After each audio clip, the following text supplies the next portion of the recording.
Ever since SnapMap became a thing, it felt like giving people a license to stalk you. Anyone with the feature enabled was basically broadcasting their exact location.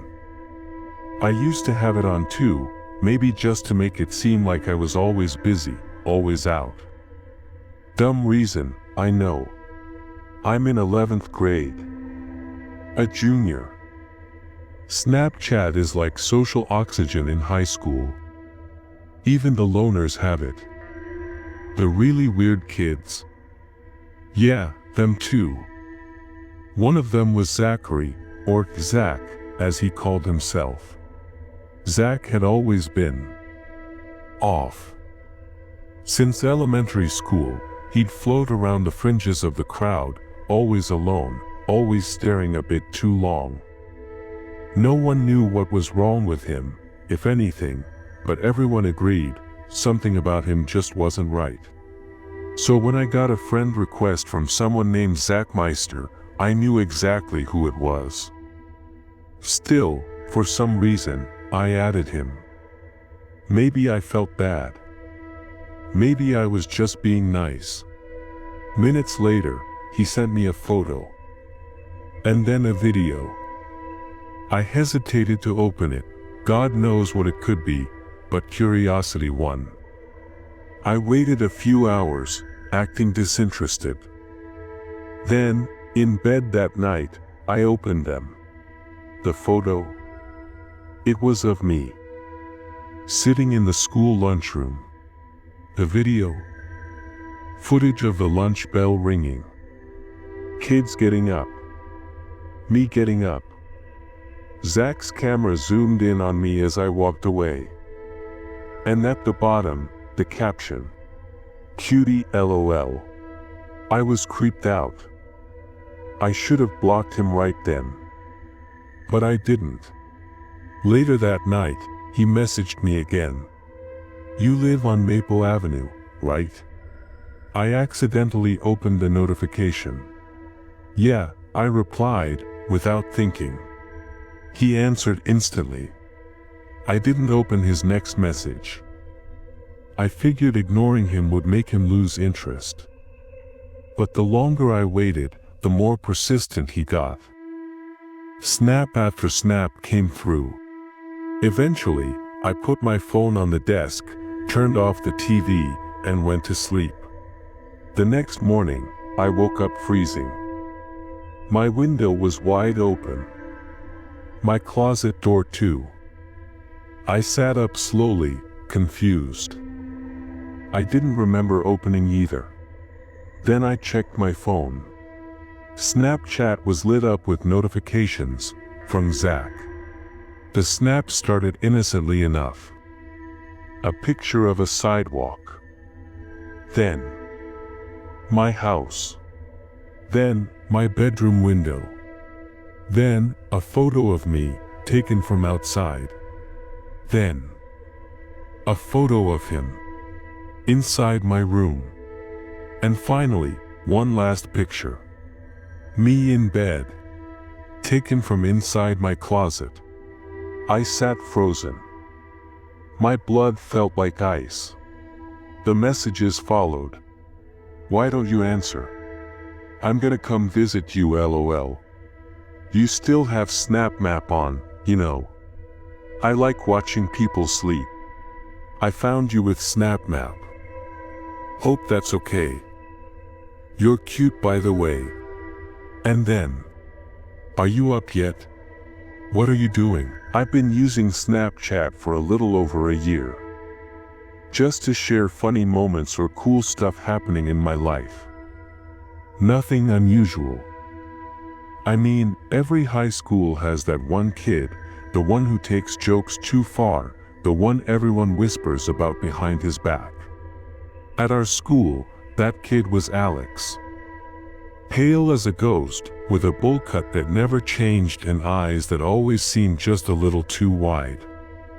Alex had a reputation, hiding dead rats in lockers, smearing weird messages on bathroom mirrors, and getting suspended more than anyone else in the building.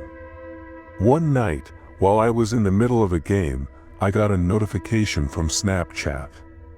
New snap from Alex. I didn't remember ever adding him, but his score was visible, so at some point, I must have added him back. Maybe he found my snap code on Instagram.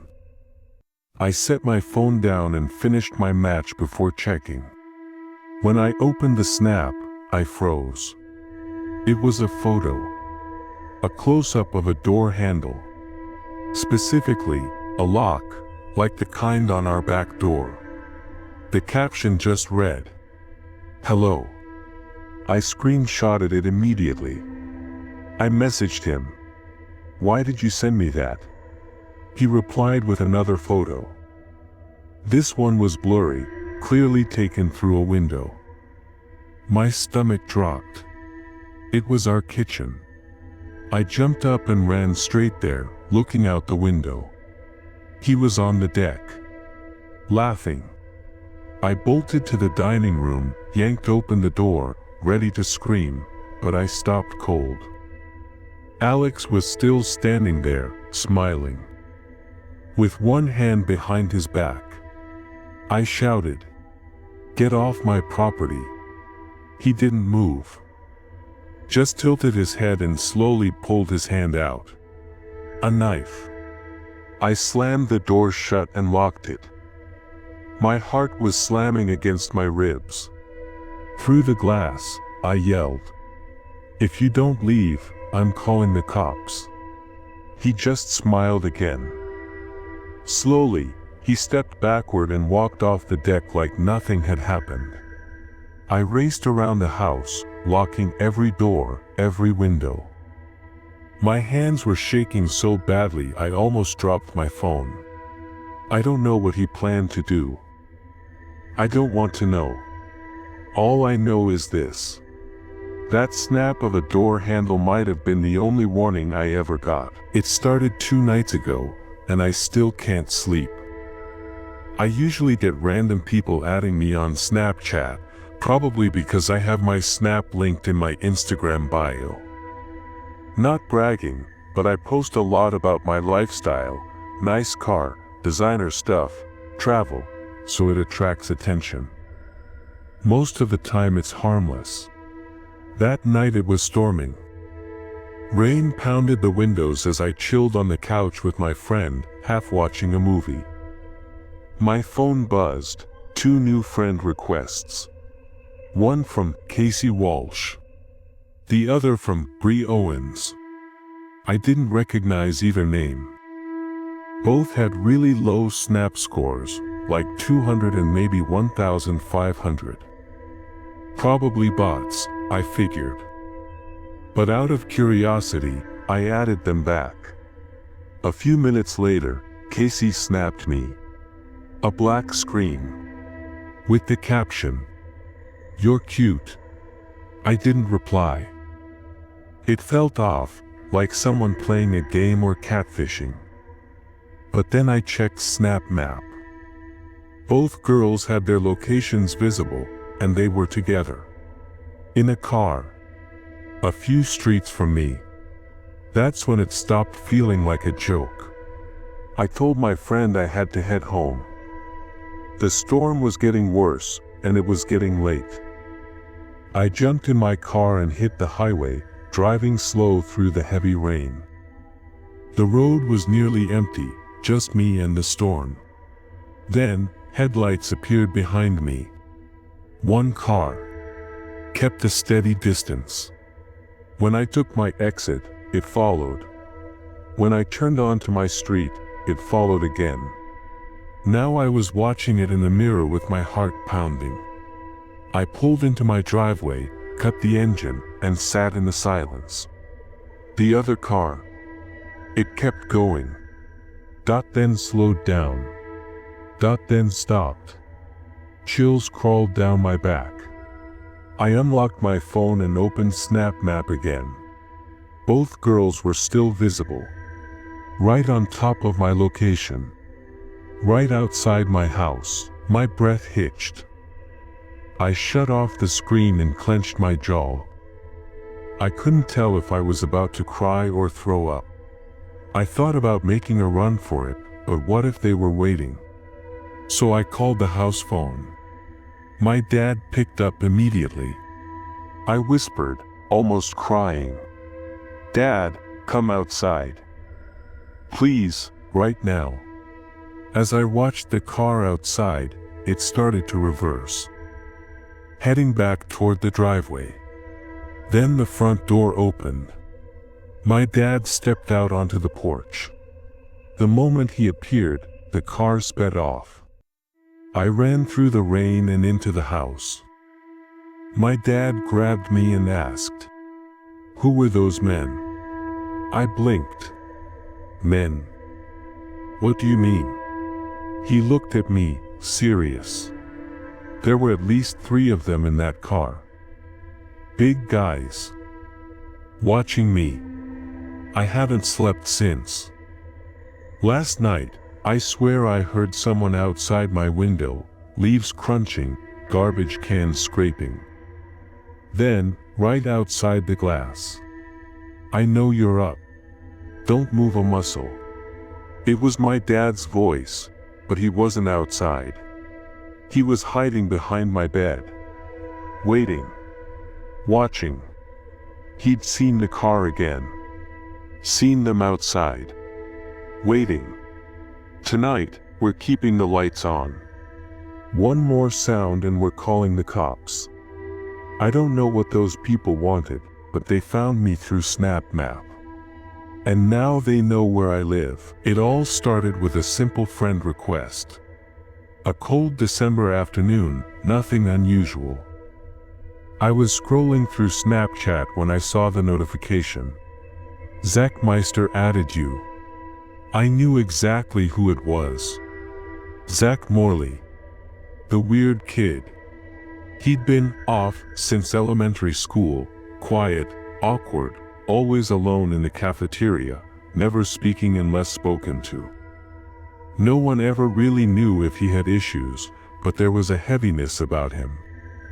Something unsettling. For some reason, I added him back. Call it curiosity, or maybe guilt. Big mistake. Minutes later, he sent me a snap. Then another. I didn't open them at first. I had a gut feeling it'd be something bizarre. But that night, lying in bed, I gave in. The first snap was a photo. Me. Sitting at my usual lunch table at school. The second was a video. It started as the lunch bell rang, people getting up, noise, movement. Then the camera zoomed in on me as I stood and walked out of frame. The caption, "Cutie LOL." I froze. I wanted to delete him right then and there, but something kept me from doing it. Maybe I was trying to convince myself it wasn't that creepy. I was wrong. That night, as I laid in bed messaging friends, I got another message from Zach. "You live on Melrose Street?" My chest tightened. I replied, "Yeah." Instantly regretted it. He responded immediately. "Cool. I like that neighborhood." I didn't answer. But the messages kept coming. And soon, he sent pictures. I refused to open them. I didn't want to give him the satisfaction. So I turned off my TV, dropped my phone on the desk, and forced myself to sleep. The next morning, I woke up freezing. My window was wide open. So was my closet door. I never leave either open. I sat up in bed, heart thudding. Grabbed my phone. New snaps from Zach. Dozens. I opened them one by one, hands shaking. First, a picture of a sidewalk, dimly lit by street lamps. Then, my house. Then, my bedroom window. Then, a photo of me, taken from outside. Then, a picture of Zach. Inside. In my room. standing at the foot of my bed. And finally, a picture of me sleeping, taken from my closet. I stared at the screen, nauseous. The room spun. Then came the messages. Why do you take so long to answer? I'm gonna come visit you. LOL. You still have Snap Map on, winky face. I like watching people sleep. I found you. You're cute. I screenshotted everything I could. Not all the snaps, though, some were already gone. I showed my parents. My dad immediately called the police. The investigation uncovered a lot. Zach lived with his alcoholic father, barely supervised. Using Snap Map, he tracked me down, entered our house while we slept, and took photos from inside my closet. He was charged with juvenile breaking and entering. We never saw him again. Rumor is they moved out of state. I turned off Snap Map that same day. I haven't used Snapchat since. And I still wake up checking my closet door.